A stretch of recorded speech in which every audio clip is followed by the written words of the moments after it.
I'm not loud enough. I need no comments. Hi, Burl. Burl wasn't going to even speak to me today, and that's all right. You been praying? I appreciate that. We're in John. We for those online, we're ready to get started, and we did have 2 responses this morning, so we're a little late getting started with our Bible study, but it's all good. We're ready to begin Luke chapter 7 this morning in our adult Bible class. These 2 chapters, chapters 7 and 8. If I was to, and I did, if I was to give a title to these 2 chapters, it would be Trust and Transformation. And we're going to start here in chapter 7 in just a moment. You know, as I was studying this and putting these thoughts together, I was reminded as a lifelong Cleveland Browns football fan, and today's the first Sunday of the NFL season. Stop it, Richard. And at least I'm not a Cowboys fan. I mean, come on. But he's making my point for me. There was a gentleman several years ago, a Browns fan, and he passed away. And in his will, he asked if the lineman from the Cleveland Browns could be his pallbearer so they could let him down one more time.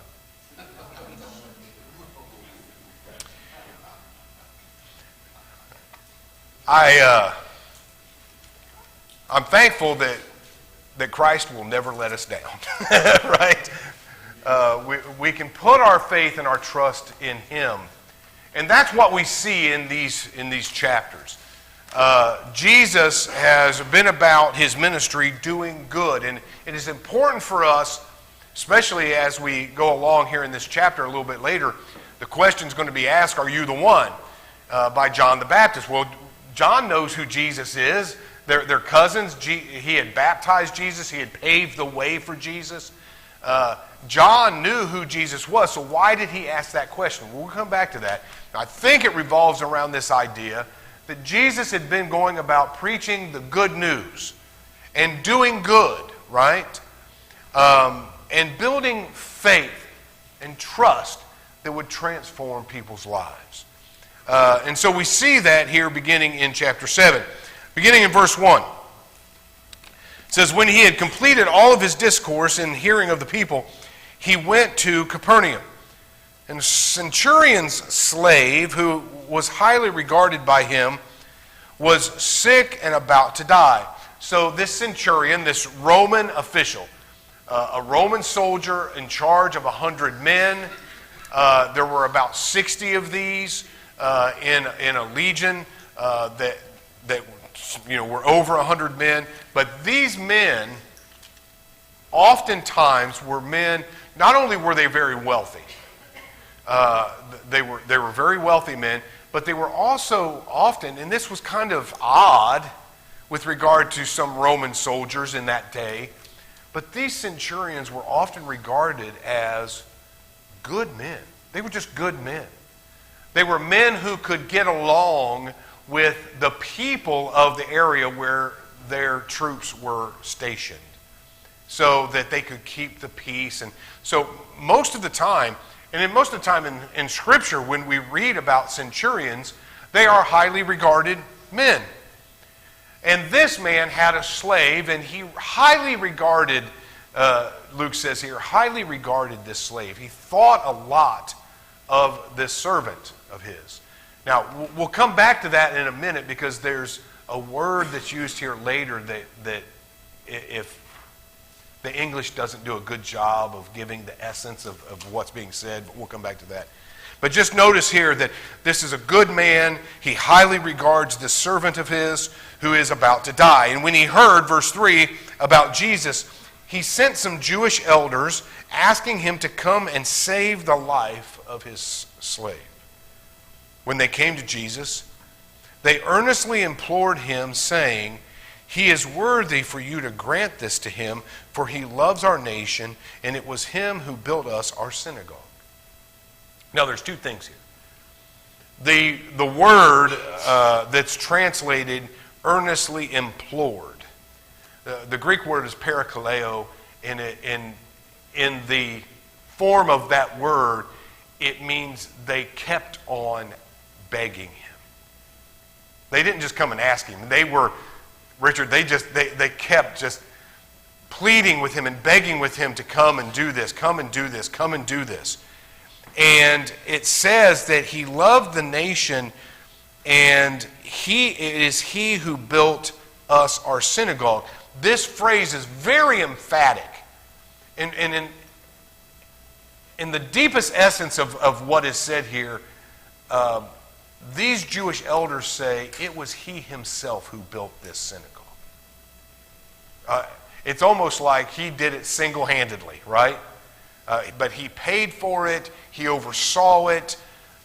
This centurion was a man that was highly regarded. Now, I had found some pictures, and I thought about showing them, and I didn't. But if you look up, you can Google this. It's one of the few things that you can Google and not be afraid of what images pop up.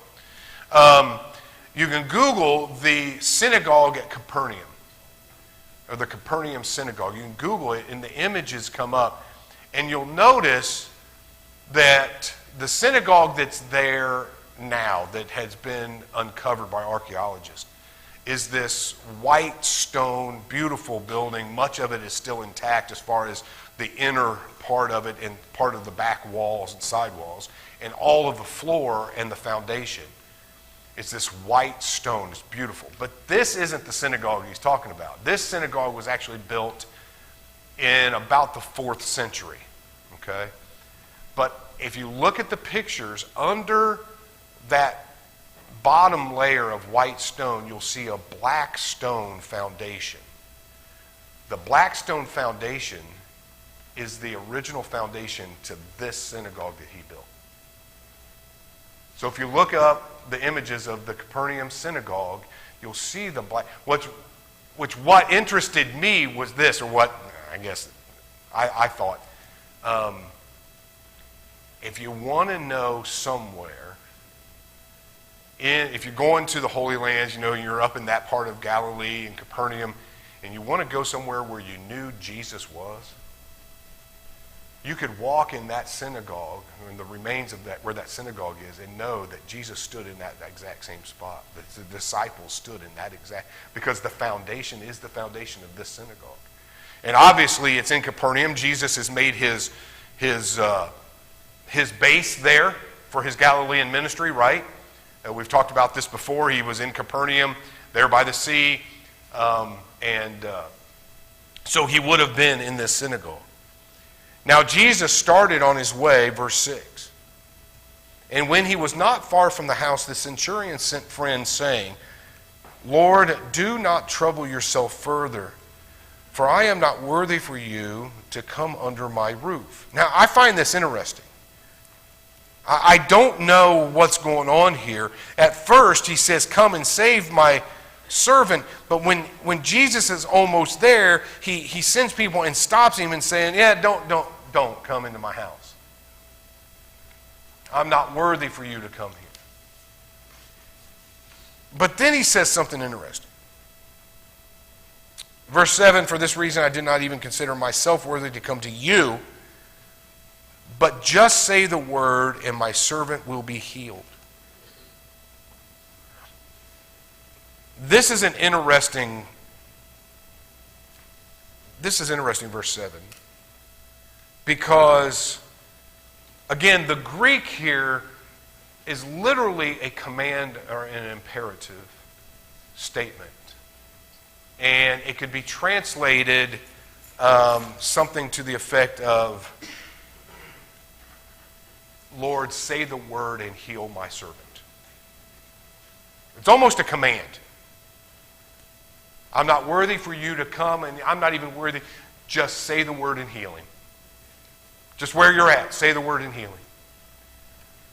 But the other interesting thing about this is The word for servant here, slave or servant here, is a different word. That it's pas, P-A-I-S, and it can mean child. And oftentimes this word is used by a master who loves the servant as a child, as one of his own children. And that's the word he uses here. Save my child, is what he says. Save my child. Was this a Roman? Yes. His servant, was he a Roman? It doesn't say. We don't know. Did the Romans ever have Jews? Yes. Yeah. Personal servants? There could have been, yes. So, but it's not. But whoever this servant is, what we've seen already, and when you tie in this aspect of his love for this servant, with the respect, obviously, that the elders of the Jews have for him, you kind of get an idea of the relationship, right? It's kind of hard to wrap Yeah. head around it, because here these Jews had this servant for the one who was ruling over him, Yes. who could have oppressed him. Absolutely, and that's one of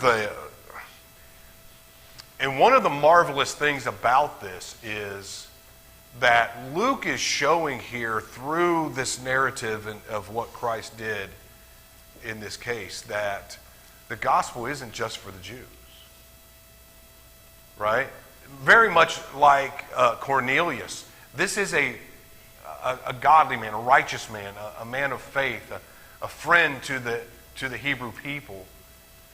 And the gospel is going to be, God's mercy and God's grace is extended to the Gentiles as well as the Jews.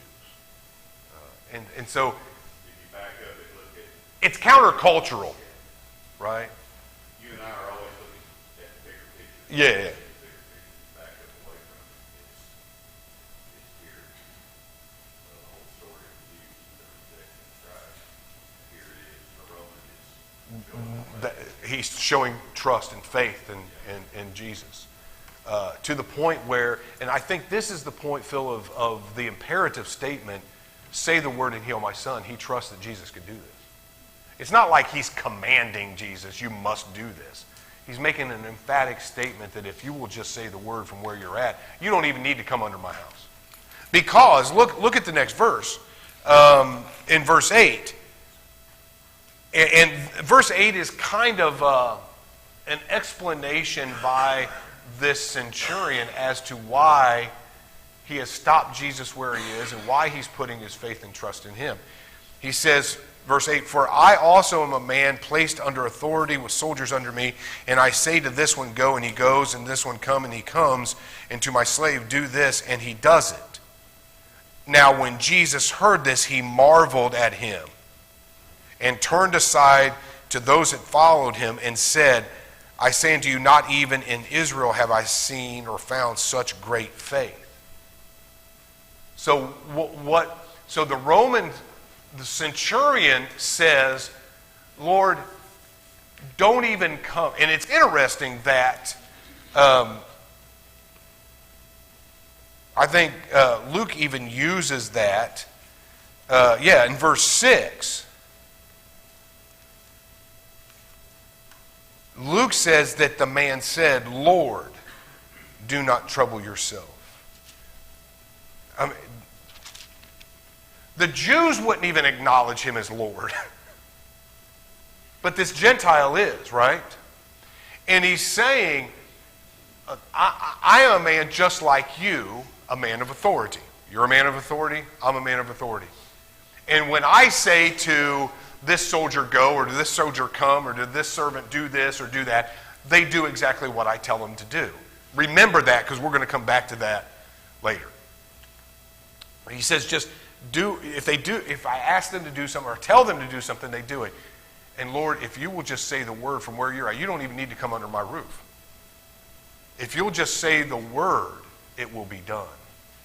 And I read a comment and I wrote a note here in my Bible. It says, a word from Jesus would do to the disordered world what a word from a Roman officer did in a disordered and rebellious society. So, the Roman soldier, the Roman centurion, he's got his 100 men, his forces, and if there's an uprising, all he has to do is say the word and they will.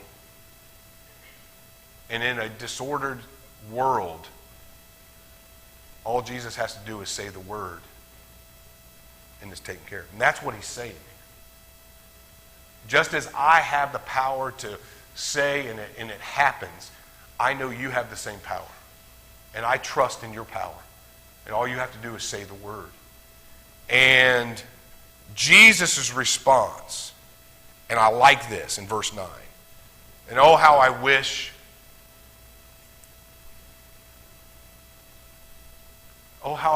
I could hear Jesus say this about me, and I don't know if he could. I'm going to be perfectly honest with you. Luke says Jesus marveled at his faith. Does Jesus marvel at our faith?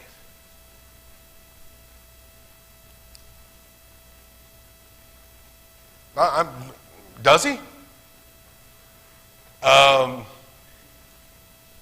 In fact, this word is the word that's often used.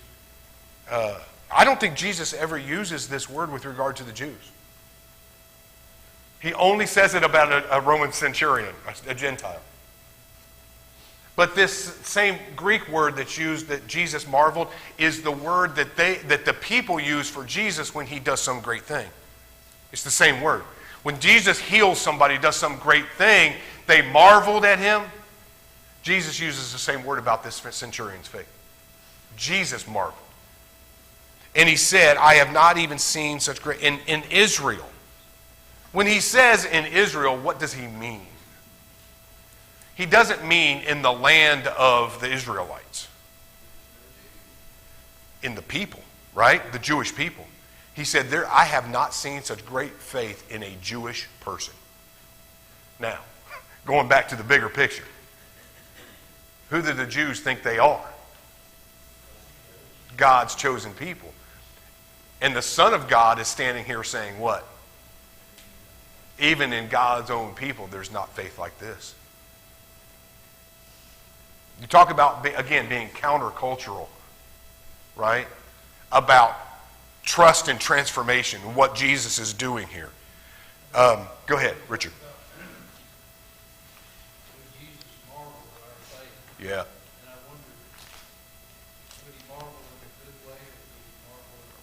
Well, that's a good question, Richard. Would he marvel? Would he be amazed, astounded, in a good way or a bad way? I don't. I think, at the risk of overstepping,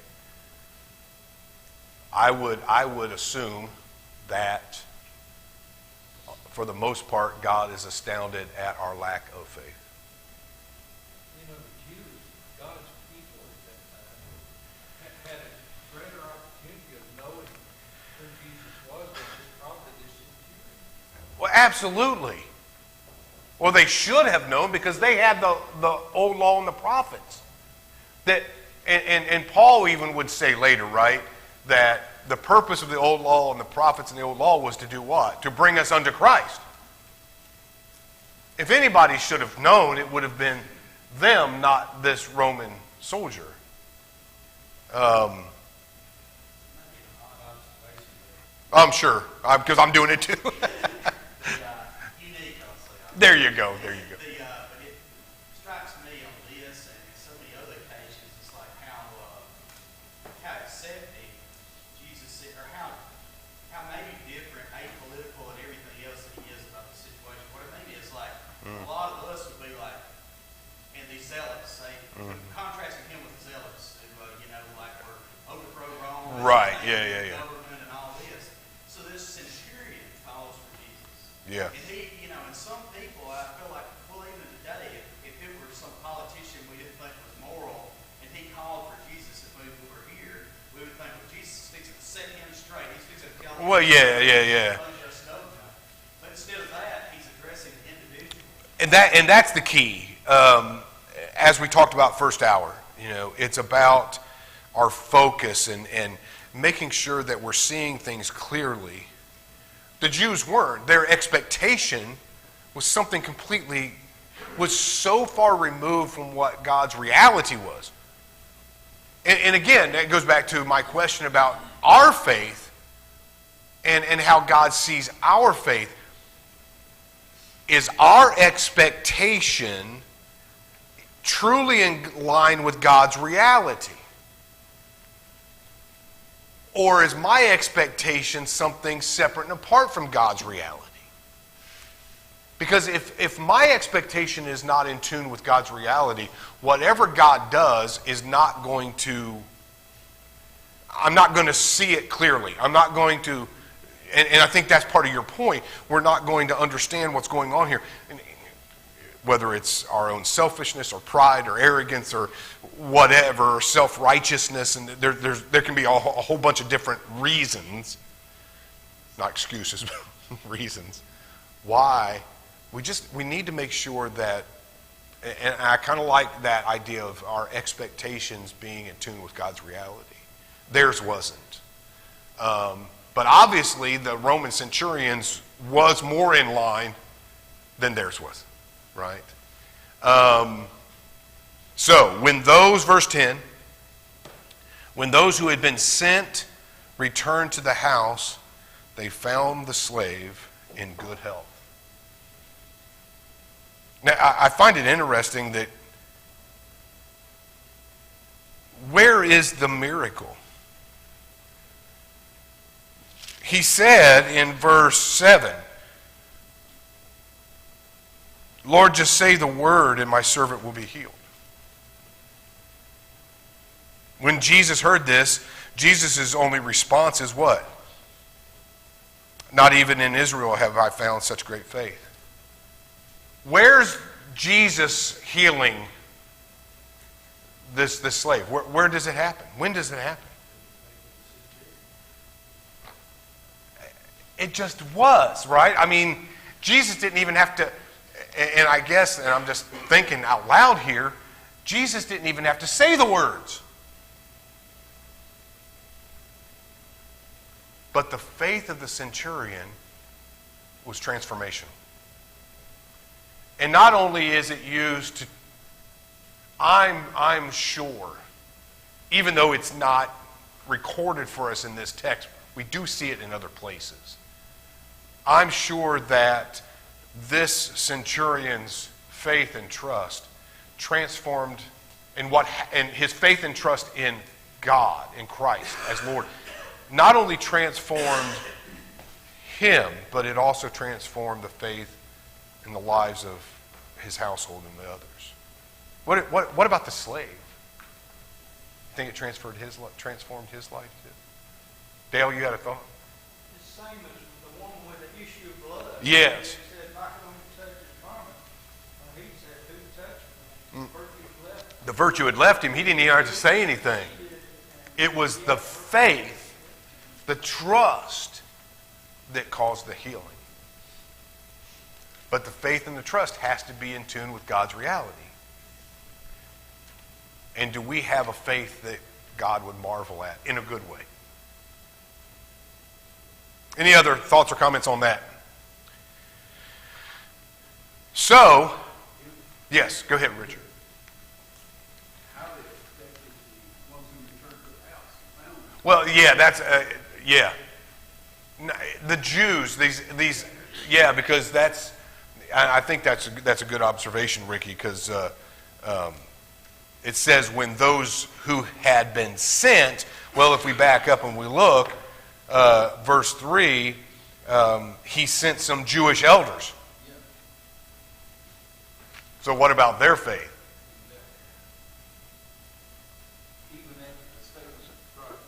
So here's a good point. Going back to our discussion of expectations and how we view things.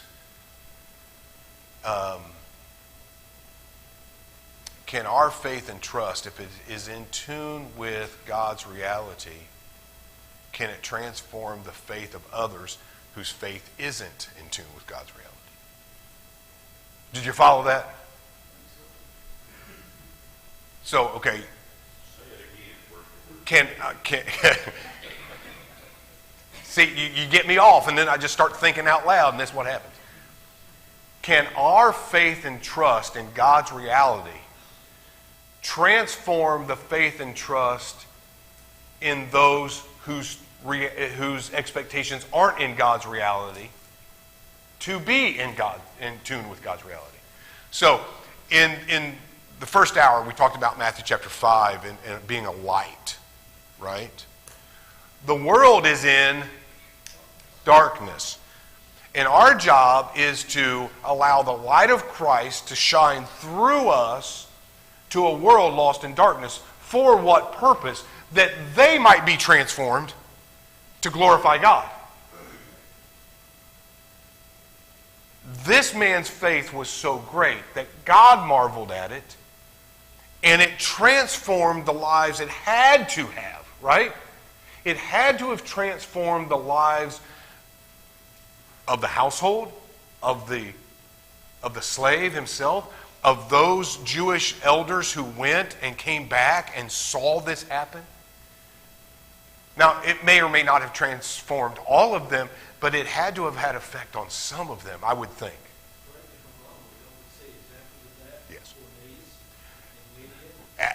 Absolutely. And again, that's why I said at the beginning, it's not recorded here for us, but we do see examples of this in other places where that transformation happens externally from the one person who had faith, right? But through that one person's faith, others are affected. Their faith is affected for the good, right? Now, what we're supposed to be doing. Aren't we supposed to be affecting others for good? How many today, this morning, saw two ladies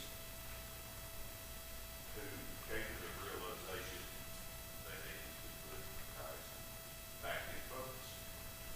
How many others will be inspired to do the same? And that's a great point, Phil. How many others may have been, and I'm looking at all of us, right?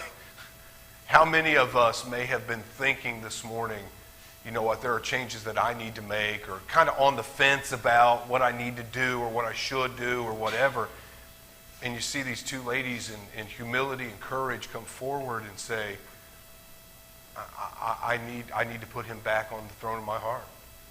And I need to make him my focus again and affect any of us who may have been on the fence about what we should do to have the courage to do the same thing. There were more than two responses today. Well, I hope so, yes. I hope there were. My hope is that there was 100% response this morning. So.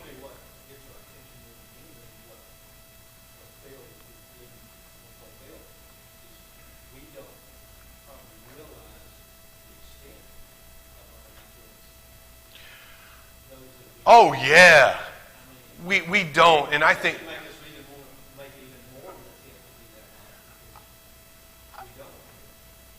Andy, for those of you who are online, Andy just made a great observation. We don't always consider what an influence our actions can have, good or bad, right? And we're supposed to be influencing for good. It's kind of that butterfly effect thing, right? Y'all know that? A butterfly can flap its wings in South America, and next thing you know, it's a raging hurricane thousands of miles away. Colleen and I, a couple years ago, we were in Rabbit Hash, Kentucky. It's a real place. The mayor's a dog. He's got 3 legs.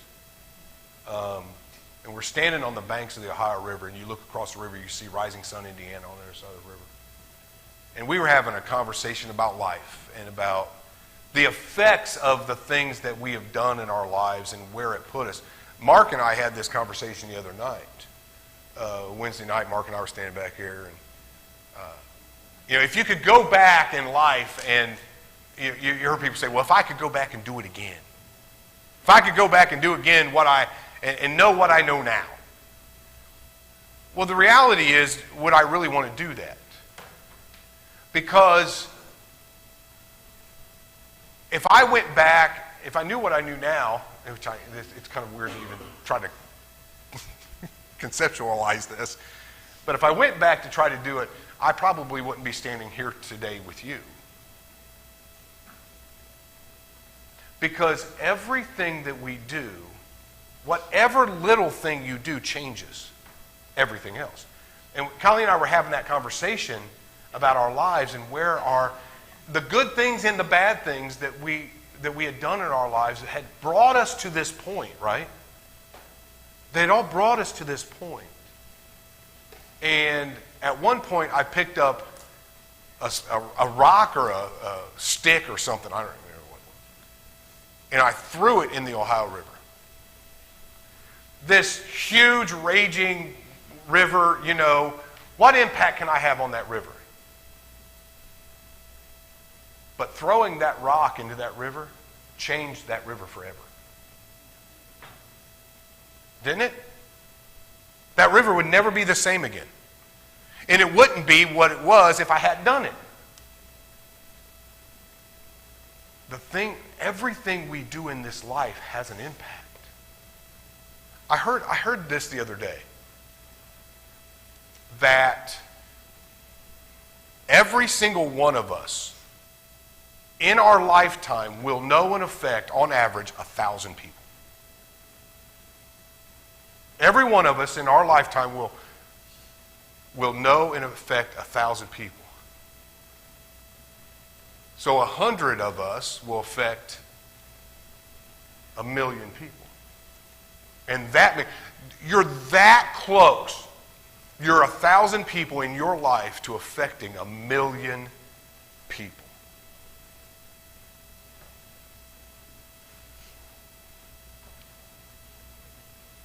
What if? That's the truth of what Jesus teaches in Matthew 5. Yes. Of living your life. That's right. So shine in such a way that people will see it and literally in your life. Can you change somebody's life? Can you change somebody's day? How can I change somebody's day today? You can change somebody's day just by wishing them, just telling them how to do that. By walking around with a smile. By being kind, by being polite, by being friendly, by being, we've talked about by being loving, being sacrificial, by giving, by being gracious, being merciful, being patient. Talking about the attributes of God. Can we affect someone's day? One of those inspirational photo things. I wish I could remember the whole deal. But it starts out like when I was really young, I wanted to change the world. And then basically you weren't able to change the world. Then I wanted to change my country. And then I wanted to change my town as I got older. And then when I finally got to the ultimate maturity, I realized that I can only change myself. But if I had done that years ago, I would have changed everything, right? But and that's a great point, and that is the point, right? But the converse of that is also true. That your tongue can run a lot bigger way. I can change somebody's day for the negative by being unkind, by walking around with a scowl on my face, by not being patient, and by not being merciful or kind or gracious. But if I can change, About the number of people that have been run away from the church. That's right. Because somebody approached them in the wrong way. That's right. And they're gone. And then they don't forget it. They'll remember it. Yep. And you will probably, in all great probability, not bring them back. That's right. You can see it. Yep. Whether they be preachers, elders, deacons, or whatever they are. Or it could be the person sitting right on the pew. Right. Yeah, absolutely. They do that. That's right. They send them away, but you might be able to approach them and say the same thing Yeah. and use the right approach to them versus them Right. talking to them. Yep. Caleb Norwood, who's been here to speak a couple times, he's now the youth minister at the church in Henderson, or the college minister, I guess. He stopped by to visit me a few weeks ago. He was on his way back from Alabama back to Tennessee, and he stopped by to see me. And we were talking about some of these things, and he was on a podcast, and I don't know if I shared this with you or not, but he was on a podcast, and the other participants on the podcast were talking about why people were leaving the church, why they weren't coming to church, or why the church wasn't growing, why the church in so many places was dying. And they were talking about, well, it's because of this and because of that, and finally Caleb spoke up and he said, well, hold up a minute. He said, hang on. Maybe they're not coming, or maybe they're leaving because I'm a jerk. It may just be my attitude and the way I'm approaching people, the way my influence may be running them off. Well, I thought we'd get through chapter 7 today, but we had a good discussion. I want us to leave today thinking about this. Two things. Does God marvel at our faith in a good way? And are we changing and affecting the faith of others in a good way? All right, thank you. We'll pick up verse 11 next week.